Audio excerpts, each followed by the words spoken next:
Hello, you are on the channel News for Retirees. Subscribe to get the latest retirement news. Here's the best way to benefit from your HSA.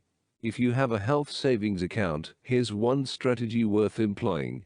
There's a reason health savings accounts, or HSAs, are often hailed as a terrific retirement savings tool. Even though HSAs aren't meant for retirement specifically, they can serve as a savings plan for your senior years if you manage yours wisely.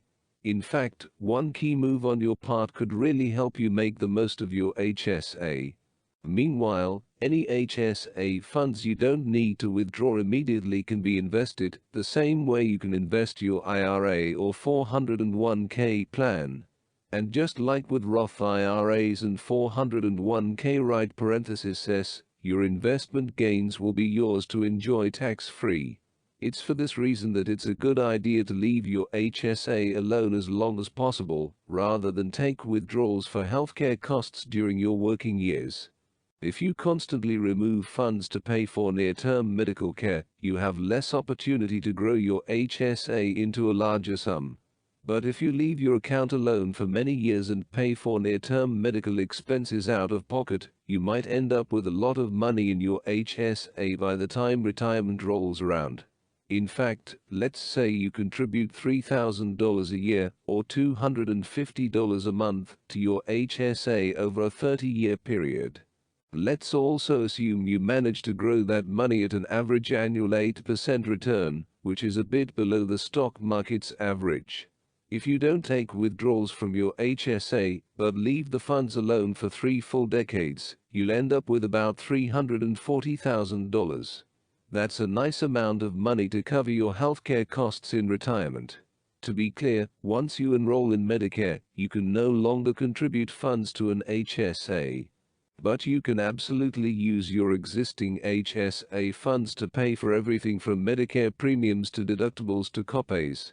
Another thing you should know is that if you take withdrawals from your HSA to cover non-medical expenses, you face a steep penalty, but that only applies if you're under the age of 65.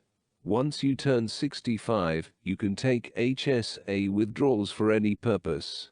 And while you'll pay taxes on withdrawals that aren't healthcare related, that's no different than the taxes you'd pay on withdrawals from a traditional IRA or 401k plan.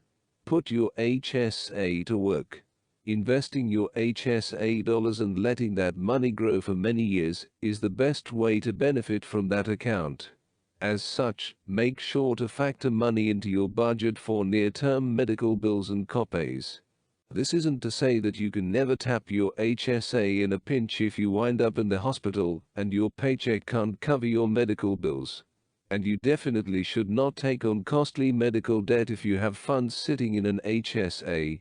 But as a general rule, you should plan on leaving your HSA alone until you retire, so you can grow as much wealth as possible in that account.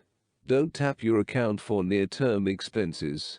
What makes HSAs so valuable is that they're triple tax advantaged.